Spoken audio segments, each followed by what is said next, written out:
Good morning and welcome to the Dan Beasley Show. Today's show is about contemporary issues in the news today. Some are in the public mainstream and most are not. This is the news before the news, if you would like to think of it that way. Um, we are pulling information from multiple news sources and accumulating them and putting them out there for you to listen to and for you to be informed and to make informed decisions. This is Dan Beasley coming to you from Hartsville, South Carolina. Time now is 10:08 a.m. on July the 16th, 2013. It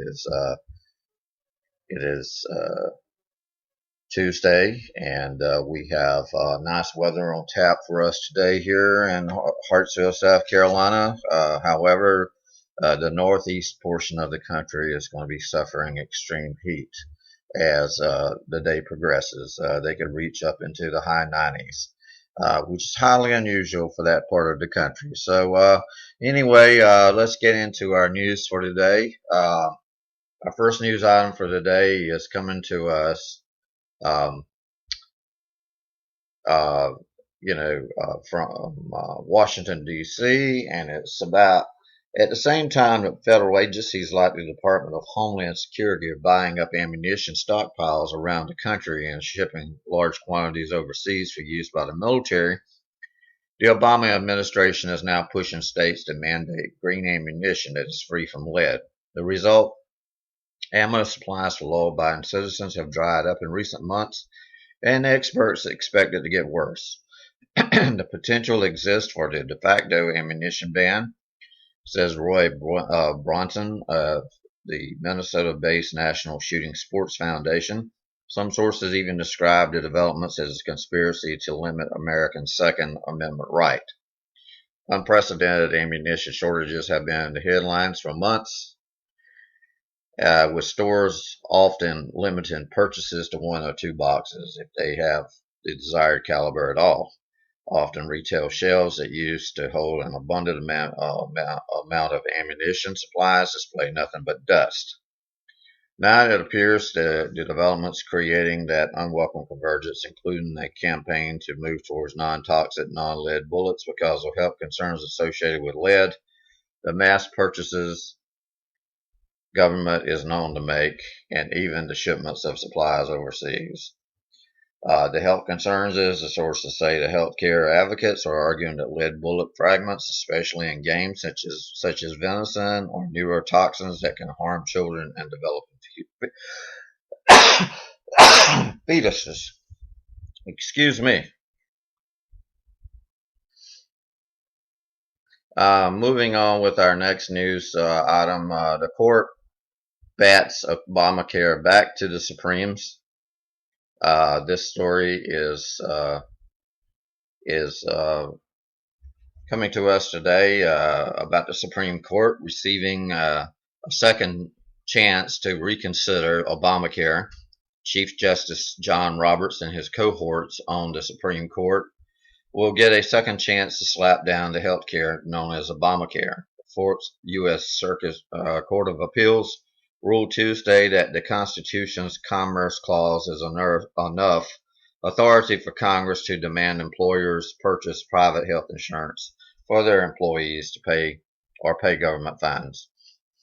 The case was launched by the Liberty University at the onset of the fight over Obamacare. The university confirmed today, as soon as the appellate court decision was announced, that it would petition the Supreme Court to hear the challenge to the entire employer mandate.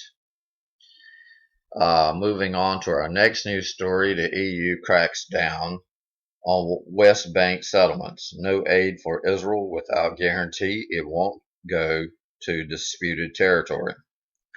Israeli officials reacted with outrage today after the EU banned member states from agreeing certain measures with Israel without first receiving a guarantee that the West Bank settlements were excluded from the deal.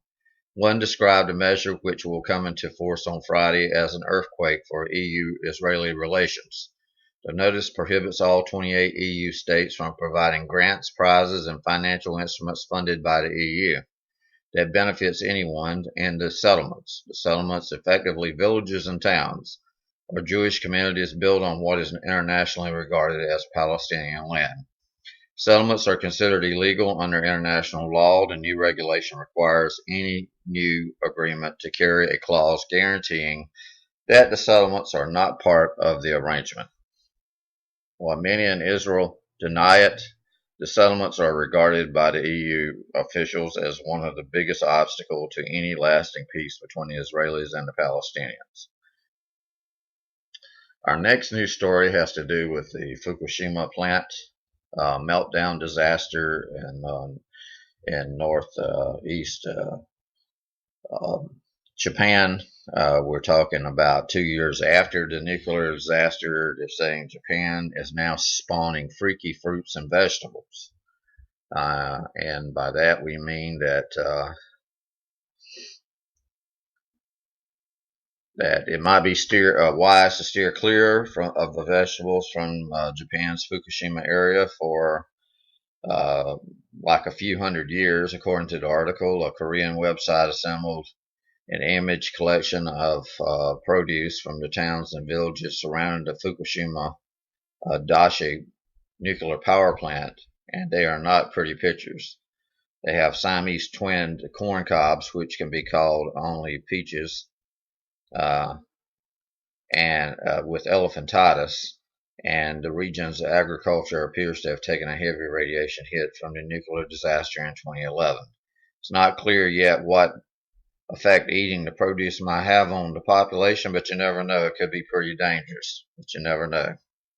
In an ideal world, maybe it could give you superpowers. Of course, that was a swipe at the situation, and it's a very serious situation because radiation continues to be leaked into the Pacific Ocean, and there are records amounts of fish kills being found along the west coast of the United States and elsewhere.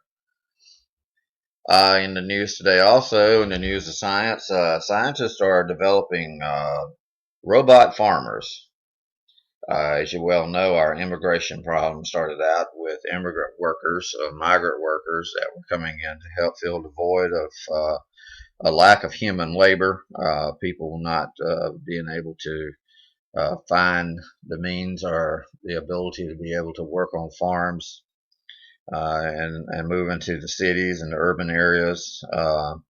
This may be a solution to the problem. It says on a windy, this is coming out of Seattle, on a windy morning in California's Salinas Valley, a tractor pulled a wheeled metal contraption over rows of budding iceberg lettuce plants. Engineers from the Silicon Valley tinkered with the software on a laptop to ensure the machine was eliminating the right leafy buds.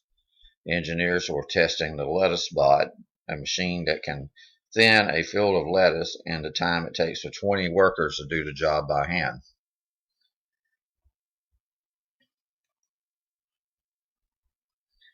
And of course, the thinner is a part of a new generation of machines that target the last frontier of agricultural mechanization. Fruits and vegetables destined for the fresh market, not processing, which have thus far resisted mechanization because they are sensitive to bruising.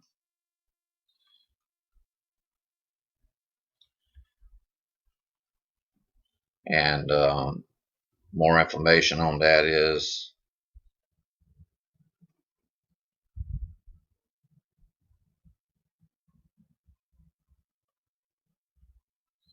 to be found in seattletimes.com.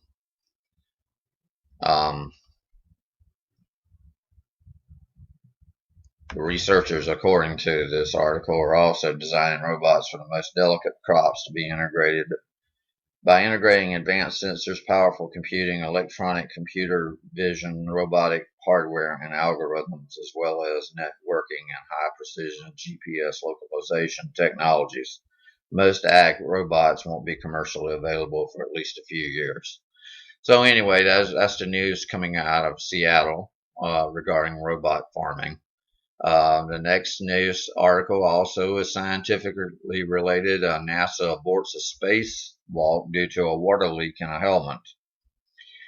According to Cape Canaveral, Florida, NASA has aborted a spacewalk at the International Space Station on Tuesday because of a dangerous water leak in the astronaut's helmet that drenched his eyes, nose, and mouth. It's a lot of water, Italy first spacewalker Lucia Parmitano reported once he was back in the airlock of the International Space Station.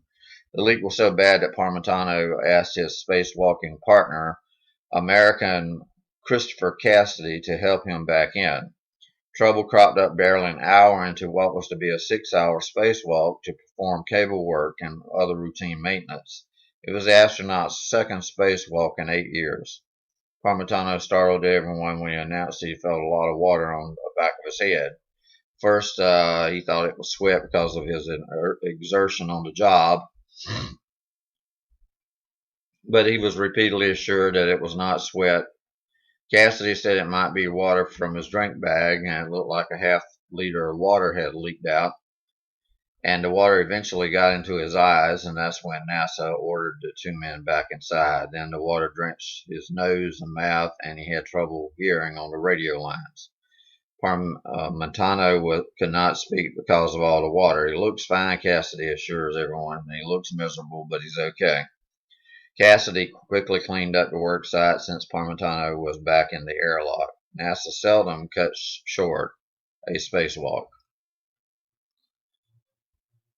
And in the news today regarding fallout from the Trayvon Martin verdict, NBC is reporting that Al Sharpton plans protest in 100 cities across the country. During MSNBC's 11 o'clock a.m. hour, above a chyron that read, "More marches, protests planned in coming days, weeks." MSNBC anchor Al Sharpton said that he and his National Action Network are mobilizing protests in 100 cities. Sharpton made clear that the protests were meant to pressure the Justice Department into taking legal action against George Zimmerman. Well, I certainly think it's going to be one of those things that now feel that this verdict makes a lot of people vulnerable. The reason that the people in the civil rights community, including Sharpton's National Action Network, is talking about these 100 cities that we're mobilizing this weekend is not just questioning a verdict, but saying a precedent is now set where the Justice Department must come in. NBC Sharpton was one of the first people to turn the shooting death of teenager Trayvon Martin into a national news story back in March of last year. In the run-up to the trial this year, Sharpton had used his primetime MSNBC Politics Nation to demand that Zimmerman be convicted. This is another example of government and media gone amok, interfering in the daily affairs and the daily running of the government of the United States. This is an attack on the judicial system, no doubt. And they were wanting to ram a guilty charge through the system for this man that was acquitted by a jury, and it went through due process of law, and the verdict was not to their liking, so therefore they have found it offensive and to go on to take the course of action that they're taking. So those are our news stories for today, and we're moving into the second part of our program where we try to make sense of these things with a broad brush approach of how do these things relate to us on a daily basis. A lot of these stories we never have direct contact with, and a lot of these stories we don't have input into.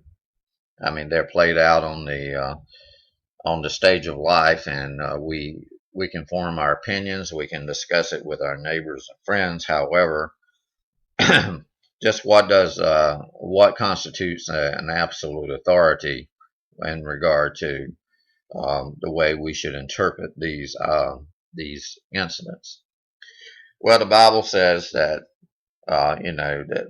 people should treat people as they wish to be treated. However, getting them to do that is another story. Man was created with free will, but